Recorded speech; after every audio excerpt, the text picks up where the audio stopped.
Welcome back to Dudes at the Movies. I'm your host, Mason Jusick, alongside with my co-host, Gavin Murphy. And we are once again on the road to Tenet, coming out in about less than a week now. And we ordered our tickets August 31st. We'll have the review ready. Yes, we are. Extremely we got early excited. access. Yes, we'll be one of the first to see it. We're pumped, and this movie we recently watched in theaters for the 10th anniversary, Inception. Inception is the story of Dom Cobb. Dom Cobb is a thief with the rare ability to enter people's dreams and steal their secrets from their subconscious. His skill has made him a hot commodity in the world of corporate espionage, but has also cost him everything he loves.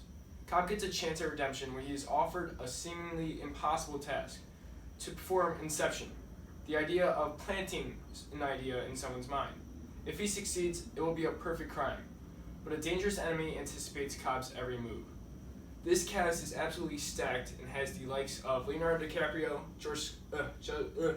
Joseph Gordon-Levitt, Tom Hardy, Ellen Page, Cillian Murphy, and Marion Cotillard, with a lot more. There's still a lot more. And the classic Michael Caine appearance. Of course. Movie. Yeah, Michael Caine, legend. Okay, I'll start. Well, obviously, it's been out for 10 years. Me and you have seen this movie multiple times. Every time you watch it, it's just so much better. Exactly. You notice more things. You put together it more. You understand it. Put together it more, and it just comes clearly to you.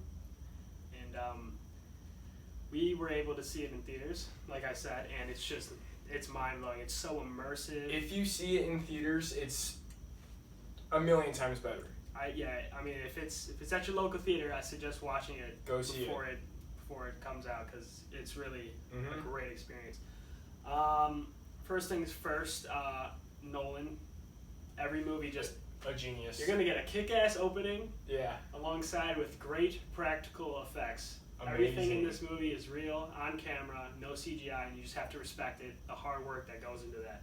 If you come out of that movie with nothing else, come out knowing that Christopher Nolan is just a mastermind. And that's why he gets so much hype, because he knows how to make a movie without using digital effects, without using a computer. He doesn't overload scenes with CGI. He makes everything practical. He makes it so it's real, and you're so intrigued by it too.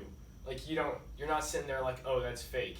You get to realize and understand how are they actually doing this? Yeah, it's just insane. There's not many sci-fi movies that do this, let alone sci-fi movies that deal with dreams where everything is possible, that you can just see everything in actual footage. Yeah. And that's the first thing you're gonna notice. To me, I just want to say I just want Christopher Nolan to win an Oscar so bad, because it's so long overdue. He is just, every single time he comes out with a movie, it's just incredible. It's always amazing work by him, and you're just impressed every single time. So it's just, hats off to him, because it's just so good. You're going to say? Let's move on to the story a little more. I think it was rumored that it took them 10 years to write this movie, which, if you see the movie, you'd understand. You definitely understand, yeah. But Gavin has already said, really give the synopsis, but it's just so more cleverly put together. Yeah. Just everything. It's at the end of the day, it's a simple heist movie if you think about it. It has all the heist elements, just in its own way, and I think that's just so cool how Nolan can make his own world. That doesn't feel like a heist movie, but if you look at it, if you dissect the movie, down, it's a heist movie. But it's just the way he makes it so complex, but intrigues you into watching it. The first time I watched it, here's the thing. You can't go into this movie just throwing it on, saying, hey, let me just put this on in the background. No, you can't. Don't go on your phones, don't go on anything. You have to pay full attention, and that's why I think it's so good, is because Christopher Nolan makes it so you have to watch everything and know everything and understand everything. And even it still gets confusing for the first time, but even after you see it the second time, it's just even better and better. And it's just so good. Yeah, I think it's a movie that you definitely have to see more than once. Yeah. The first time, I think most of the regular audience will be confused. Yeah. And that's okay, because I think it's good to be confused sometimes. Yeah. It really it's a movie that makes you think, and a movie that punishes you for not paying attention. Mm-hmm. And I think that's really it's really awesome how he does that, because most movies are just for fun. While this movie is fun, it has a bunch of great action. Incredible action. Great action. A lot of awesome set pieces, but it's also, you can look at the action, but it's nothing without the story, and you have to pay attention to the exposition. And just the idea of going into these dreams and creating even further, you go level to level each time. You visit 3 levels, 4 levels, throughout the whole entire time. It's just amazing to know that Christopher Nolan created this, saying oh, each level is gonna be something different and new that's gonna engage the audience and then keep everything interested and continue the story that's so good. And it's just let's air. We're gonna break this video into 2 parts. Our first part will be our spoiler-free review, and we're gonna wrap this up, and then we'll have a little discussion about the spoilers and maybe a little debate. So, give your final review of the movie. Inception to me is amazing. It's one of my favorites of all time. I think it's one of the most well-done movies of all time. So it's just excellently crafted. The way that they create these dream worlds and shape-shift everything and convert everything to make it just so insane but close to reality is something I think is so interesting. One thing I really want to mention is Hans Zimmer's score. I'm glad you brought that up before we gave our final. Yeah. Because I want to talk about it too, but you go first. It is amazing. This is absolutely amazing. Hans Zimmer is a genius, and he just comes out amazing, making every single scene intense. And some people will say oh, well, sometimes it's the same song playing over and over again. But each time I saw the movie about 4 times, and I saw it for the 5th time in theater, and I was still getting sweaty because the music was so good and had me so intrigued into it. And I do want to say my favorite 2 pieces are definitely Time and Dreams Collapsing. Dreams Collapsing is so badass and cool. It makes the scene so much better. And Time is you'll see that in a lot of those sports motivation videos, and it's just funny that that's Hans Zimmer. Yeah. But there's the score. It'll give you chills. Mm-hmm. It'll make you cheer. Mm-hmm. Keep you on the edge of your seat, and even maybe make you cry. Maybe you cry. That ending. But oh my God, woo! The score is just amazing, and it proves that Nolan and Zimmer are peanut butter and jelly. Yes. Every movie, any movie they do together is always just going to be blended so well, and Zimmer is just such a great composer, and I feel like sometimes he doesn't give enough credit. Yeah. Definitely deserves more attention or acknowledgement. Like Ennio Morricone, Yeah. R.I.P. But for the most part, rate it. You were rating. My final score is gonna be the first on our channel is a 10 out of 10, and I'm giving it a certified masterpiece. I agree. It is a masterpiece. And I highly recommend you see this movie as soon as you can. Mm-hmm. Everybody has to watch it. All right. Now. Spoiler time. Spoiler time. If you've seen the movie, keep watching. Actually, even if you don't care, get out of here. Yeah. This is for only the people who've seen the movie. Only for the people who've seen the movie. All right. There it is. All right, here we go. Let's start. Okay, so we got to talk about each and every time they go into the dream. We start off with the first time. The first sequence is pretty much the setup. It seems like simple chasing. You get some great acting by Cillian Murphy, Tom Hardy, Leonardo DiCaprio does really good too. And the first level really good. I like the scenery of rain. Of course, they put in the funny joke of how it was Yusuf. He drank right before, and that's why it was champagne, and that's why it was raining. That was really funny. But then we go to the second level, and we go to the hotel, or the building, I guess. Huge part, and I think it's really cool when they get into the part where it is the Dreams Collapsing starts playing, and the walls start to, or the gravity starts to mess up, and starts to change the rooms or angle, I guess. And it's really cool to see how the way they do it with Joseph Gordon-Levitt's character, the action, how he's fighting from wall to wall and keeps on going through is really entertaining. I don't know if you have to say anything about that. Oh yeah, the rotating hallway. Yeah, I mean, just it was so cool. Yeah. I mean, the music too, just hyping you up, and then when he finally wins the fight. Yeah. It was definitely really, especially seeing behind the scenes, the way it was actually done, how they actually made the rooms, or they had a set piece that rotated and everything, how they just did so good with the choreography. It was just a huge part of the movie that I loved. And then we go into the third dream, where it is this James Bond type, snow setting, which Christopher Nolan even said that he was heavily inspired by a bunch of these spy movies. Yeah. And it was just really, really cool to see. He had great set pieces, great like scenery setting. They created for some great action scenes. You have to mention, and then we go into the fourth level, which is Limbo. Final level. The final level. Limbo is really, really cool. Just to see like these are the buildings that are built up from the memories of Dom Cobb and his wife. Limbo is the coolest part. Yeah. Limbo is really.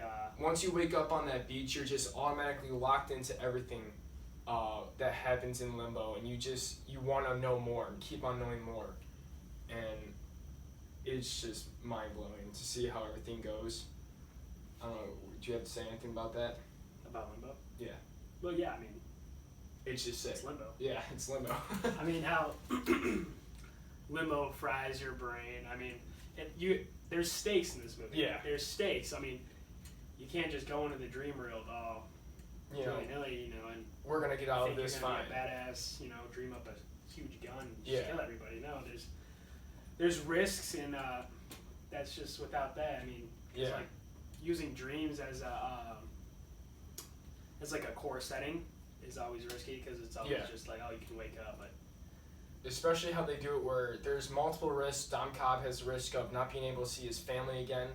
And then there's also the risk of the other people around him where if you die in the dream, you're in such a powerful state of like your dreams that you could die in real life.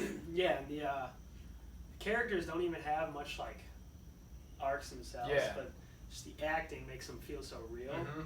But yeah, Leo is like really the only guy who has a complete arc. Character arc. Yeah.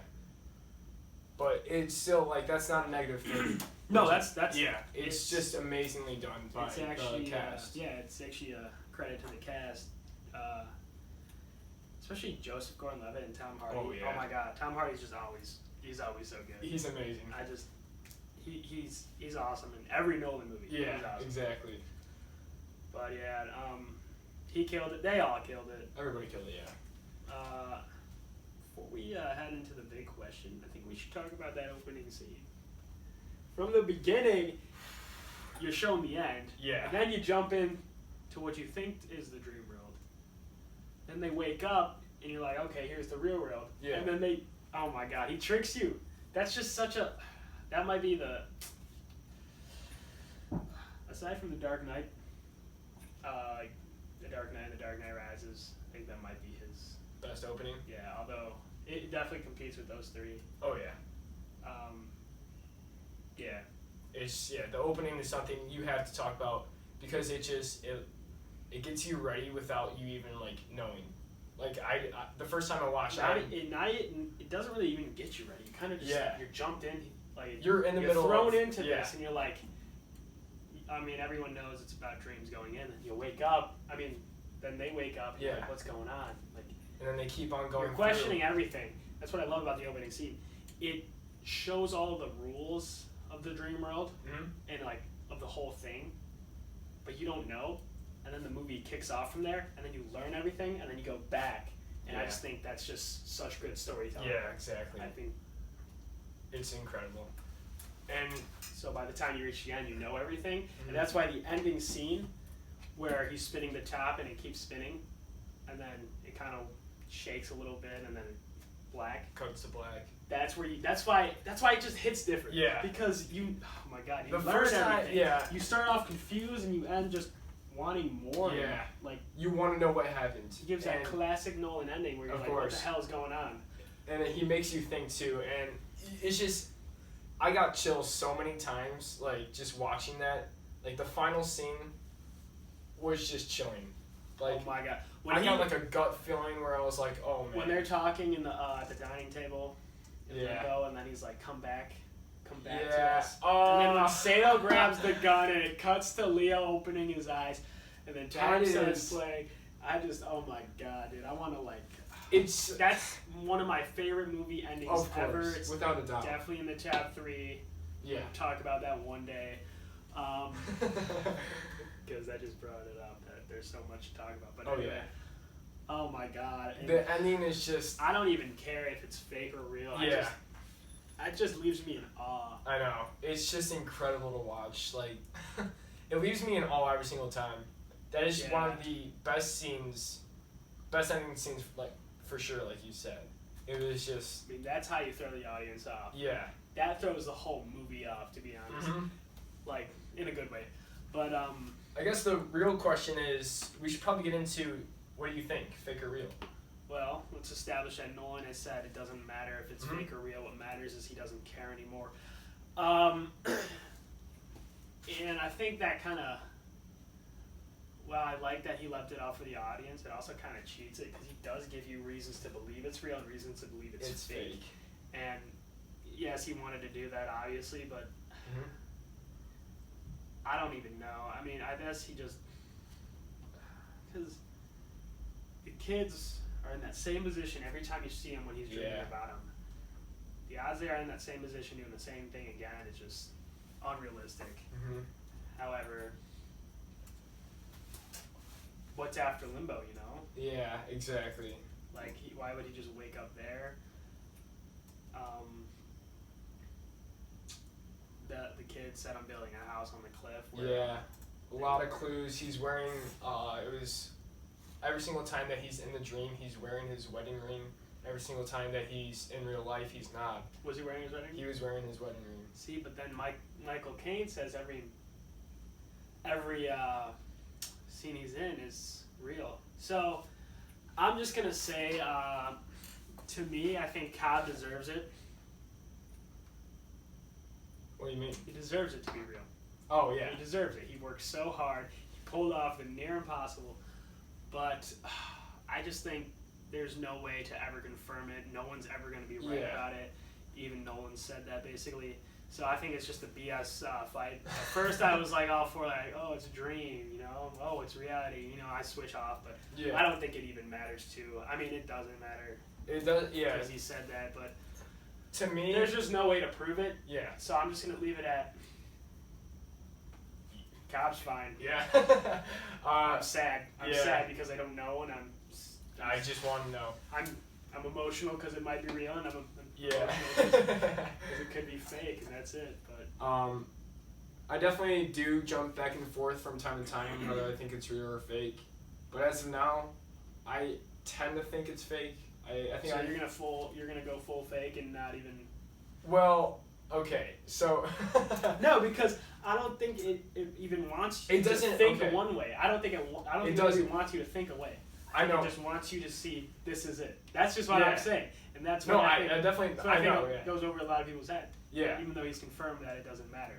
Yeah, that's what I'm saying. Is I know it doesn't matter, and I know it's either way. It's what Cobb wants, but in the end, I mean, I jump back and forth like. Exactly, reality, and that's why I say what I say. Yeah. Because it doesn't matter. You're never gonna know. What's the point? Just see it as it is. You can think every way, but you'll never know. So. Exactly. But yeah, I can't give an answer to that, and I don't even want to know. Yeah.